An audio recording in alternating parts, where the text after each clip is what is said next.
চলো আজকে তোমাদের সঙ্গে শেয়ার করি ডায়েটের মধ্যে আমি কি কি খাচ্ছি। তো সপ্তাহে যেহেতু আমি দুদিন ভাত খাই, বাকি দিনগুলি ভাত খাই না। তো তার জন্য আজকে তো ভাত খাওয়ার দিন ছিল, আজকে বৃহস্পতিবার দিন আর রবিবার দিনকে আমি ভাত খাই। বৃহস্পতিবার দিন ছিল আজকে যেহেতু নিরামিষ ছিল। আজকে মুগের ডাল, আলু করলা ভাজা, বিট আর নারকোল ভাজা করেছিলাম, আর করেছিলাম পাঁপড় ভাজা। আজকে দুপুরবেলা খাবার ওটাই ছিল।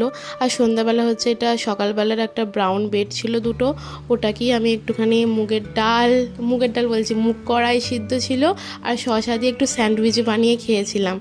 আর রাত্রেবেলা কি করব ভাবছিলাম, তো ভাবতে ভাবতে মাথায় এলো যে তাহলে ওটসের খিচুড়িটাই বানাই।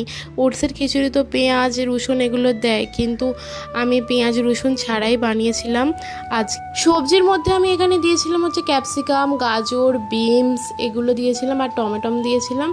আর প্রথমে আমি একটু সাদা তেল দিয়ে ওতে জিরে ফোড়ন দিয়েছিলাম, কাঁচা লঙ্কাটা দিয়ে সবজিগুলো দিয়ে, আর মশলার মধ্যে দিয়েছিলাম জিরে গুঁড়ো, ধনে গুঁড়ো, মৌরি গুঁড়ো আর একটু হলুদ গুঁড়ো দিয়েছিলাম। দিয়ে ভালো করে নেড়ে ওটসটাকে দিয়ে জল দিয়ে আর লাস্টে নামাবার আগে একটু লেবুর রস দিয়ে দিয়েছিলাম। তো তৈরি হয়ে গেল আমাদের হচ্ছে নিরামিষ ওটসের খিচুড়ি। তো চলো আজকেই আমার এটা রাতের ডিনার, আজ তাহলে আসি, টাটা।